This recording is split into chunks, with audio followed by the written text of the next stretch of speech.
A escassez é um elemento muito chave quando a gente estuda economia, né? Ciência econômica. E a Amazônia, aparentemente, é tudo menos escassez. A floresta amazônica, ela basicamente é uma agrofloresta. Ela foi construída pelos povos que habitavam a Amazônia antes do processo colonial. Há várias cooperativas que produzem mais de 50 produtos da biodiversidade. Elas têm um lucro econômico 3 a 7 vezes mais que pecuária e soja. A pecuária tem uma importância econômica muito grande na região amazônica.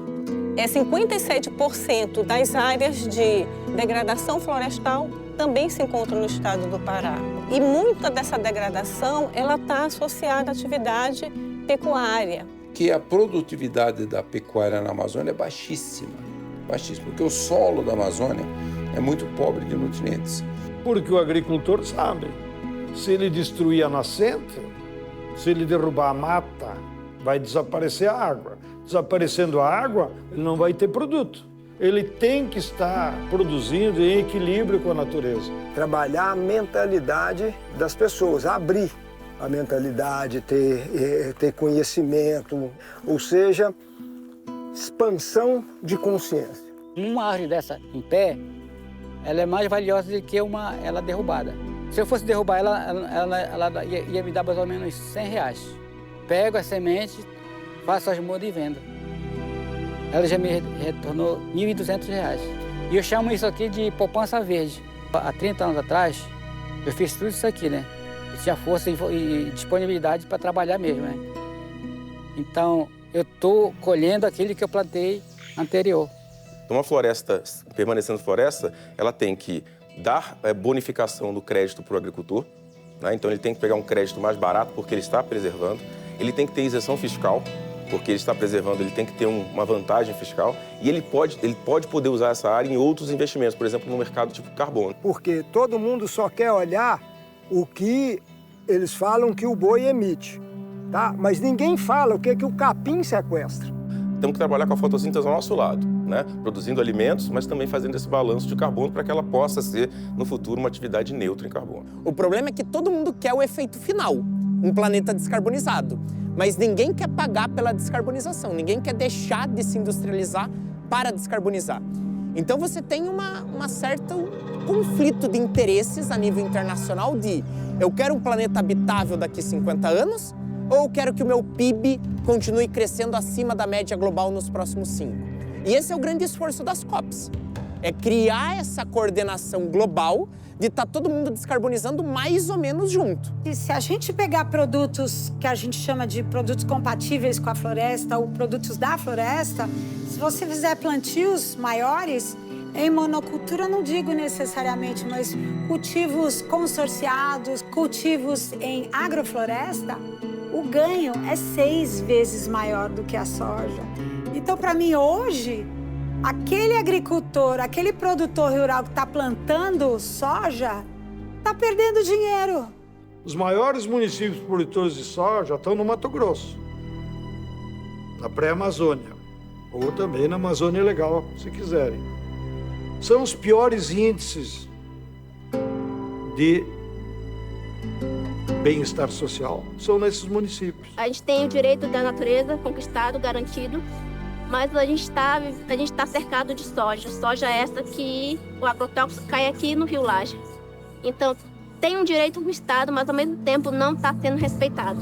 Aí quando você acorda cedo aqui, você cheiro de veneno. É uma grande preocupação nossa hoje, essas grandes plantações, esses grandes venenos que vai todo para a água, que não só para a nossa crença, mas também para a gente usar. Então a Amazônia ela sempre foi voltada economicamente para fornecer commodities para o exterior, sem em nenhum momento olhar para a floresta, para o potencial da floresta e para as necessidades da população da Amazônia e dos povos originários da Amazônia. A gente já tem incentivos para a pessoa não desmatar, né? Para a gente evitar o desmatamento. A gente tem instrumentos econômicos para replantar floresta. Mas a gente não tinha o mais óbvio deles, que é remunerar as pessoas que estão protegendo as nossas florestas e na frente de quem está protegendo as nossas florestas, principalmente os povos indígenas e as populações tradicionais. E na década de 80 e 90, as pessoas tinham vergonha de dizer que era da agricultura familiar. Hoje não, a gente tem orgulho. A palavra da moda é a bioeconomia, né? A sociobiodiversidade. E esse projeto vem dar para nós poder de fala das comunidades. Porque para você falar da Amazônia, para você falar de saberes, você tem que viver na comunidade. Todos os pesquisadores que trabalham para evitar o colapso ambiental, o colapso da Amazônia, falam isso. Tem de escutar os povos indígenas, tem de respeitar os povos indígenas, que eles sabem e eles conhecem a forma. Formar politicamente, formar essa consciência política dos nossos direitos, de como, através do que a gente faz no território, o nosso modo de vida, ele é importante para a gente transformar essas relações do poder público com o nosso território. O racismo ambiental é essa injustiça socioambiental que atinge especialmente os territórios das comunidades, das populações racializadas. Então, os impactos da poluição nos territórios indígenas, nos territórios quilombolas, os impactos da degradação ambiental em decorrência do racismo estrutural. Então, o racismo ambiental é uma forma de racismo estrutural que impacta mais fortemente as comunidades racializadas.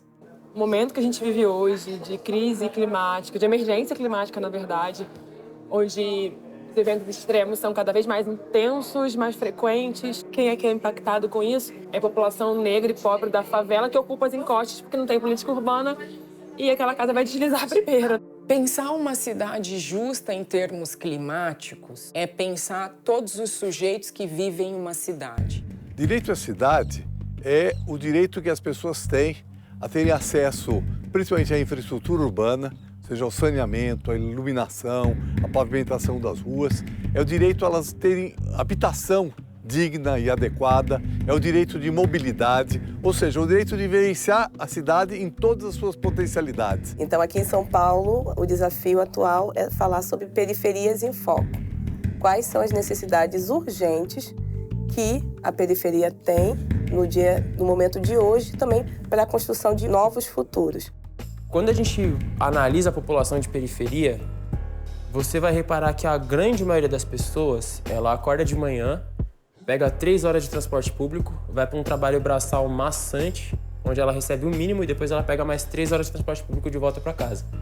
Esse cara não está em condição emocional, psicológica de se preocupar com o meio ambiente, com a Antártica, com pesquisa. Tipo, a pessoa, cara, tá cansada. A pessoa trabalhou, tá sendo mal paga e tá sendo explorada.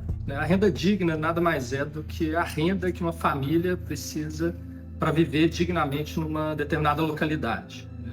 E aí, quando a gente pensa isso, a gente pensa uma dieta decente, a gente pensa uma moradia adequada, a gente pensa saúde, a gente pensa educação, transporte, vestuário, cultura, lazer. Ou seja, todos os itens, bens e serviços de consumo que uma família típica de uma determinada região precisa para viver decentemente, né? O lema não deixar ninguém para trás é um mantra, é um lema do Pacto Global. E justamente não deixar ninguém para trás é de não repetir erros do passado. Quando o presidente Lula diz que gênero no G20 tem que ser tratado em todo o G20 e não só pelo grupo de empoderamento feminino, ou quando a gente na COP diz que não queremos que gênero fique confinado à sala específica de negociação de um plano de ação de gênero, que é um documento concreto que a gente vai negociar, mas que isso esteja em todas as salas de negociação, a gente está trazendo mais luz e mais evidência para essa perspectiva. A gente precisa olhar para esse novo movimento da sociedade, esse novo momento do planeta Terra, em que exige um esforço colaborativo e coletivo. A sociedade civil organizada, o poder público, a academia precisa estar junto. Mas as empresas também entenderam que elas precisam fazer parte desse novo momento. O nosso programa de educação ambiental já está em atividade há 12 anos. Nós chamamos de ecoeducação. Nós cobrimos hoje 25 mil vias com coleta de recicláveis. Por isso, a equipe de educação ambiental está passando de casa em casa para fazer essa orientação dedicada. Quando você coloca meta, você se compromete com o mercado e você consegue fazer essa cadeia girar. Na Unilever, por exemplo, nós temos uma meta de até 2035, 100% das embalagens sejam reutilizáveis, retornáveis ou compostáveis. E 95% da matriz industrial brasileira utiliza plástico. Como é que a gente convive com isso, já que a gente não vai mudar o nosso padrão de desenvolvimento? Nós temos que trazer, então, a economia da circularidade para isso. Extrai, produz, consome e o descarte volta novamente para cá, para a produção. Então, a gente provoca a circularidade das embalagens. Isso é muito importante porque você evita consumir recursos naturais, bem como evitar também novas emissões de carbono. E aí você estimula uma nova economia mais favorável ao meio ambiente. A maior fragilidade das empresas hoje é entender o que significa inteligência em direitos humanos. Muitas vezes a gente conversa com a alta liderança e eles têm uma total visão pragmática do negócio. E eles não entendem que negócios, empresas não são feitas sem almas. São feitas a partir da alma das pessoas que as compõem. As empresas cada vez mais estão trabalhando com os temas ambientais, sociais e de governança para que elas possam mensurar, verificar o quanto elas estão impactando positivamente ou negativamente nessas pessoas e no planeta. O açaí é amplamente consumido no Brasil, especialmente aqui na região norte, o que torna um desafio enorme o tratamento do seu resíduo. Frente a isso, a gente viu uma oportunidade de utilizar esse resíduo como um biocombustível no processo de queima para gerar calor e utilizá-lo na nossa secagem de areia. Naturalmente, as necessidades do planeta têm se aprofundado mais e isso renovou na nossa empresa a disposição de sermos cada vez melhores também no que se refere à redução de emissões de gases de efeito estufa. O SAF ele é o Sustainable Aviation Fuel em inglês, que é o nosso combustível sustentável. Ele pode reduzir até 80% das emissões de carbono. A estratégia da empresa de descarbonização e combate às mudanças climáticas está muito em linha com a sustentabilidade do nosso negócio. Pensando na nossa Agenda 2030, em tudo aquilo que a gente quer proporcionar para o nosso público interno, para o usuário e pensando em toda a sustentabilidade do negócio. É importante que se uma empresa que chegue na região, e eu faço esse destaque também, a empresa chegou e cumpriu todas as leis ambientais que estão postas no país. A gente precisa reconhecer isso. E se chegar financiando concepções que a gente vinha tentando implementar e que sozinho não conseguimos. Importante chegar à visão da empresa de fora que está implementando um grande empreendimento econômico de geração de energia, mas está deixando uma nova proposta de convivência. A CTG ela pensa sempre no longuíssimo prazo. Então não dá para você ignorar essa relação com as comunidades. Foi um cuidado que a CTG teve. Antes da gente começar as obras, antes de entrar com o canteiro, antes de chegar com os equipamentos, nós já estávamos com os projetos sociais. A gente precisa cada vez mais setores unidos, empresas unidas, porque a gente tem soluções já em andamento, tem muita coisa acontecendo no Brasil. O Brasil é um dos grandes expoentes da Agenda Verde mundial, mas o que a gente não encontrou ainda, que é uma dificuldade muito grande, é escala. Conectar as pessoas em prol de uma agenda comum, de um objetivo comum, é convergência, que é a tecnologia do século. Então, não qualquer convergência. Ela precisa ser sistêmica, precisa ser regenerativa, dialógica e consciente também para poder funcionar. As empresas saírem de si, as associações e olharem para o país e falarem assim, vamos ter uma visão estratégica, pré-competitiva, vamos todo mundo aqui estar juntos, porque esse é o caminho aí, e só juntos e convergentes, assim, com um plano de longo prazo, mas com ações efetivas no curtíssimo prazo, é que a gente chega no lugar que a gente merece estar chegando, que é avançar com a descarbonização e ser exemplo de soluções para o mundo todo. A força do coletivo é que vai nos ajudar a regenerar o planeta.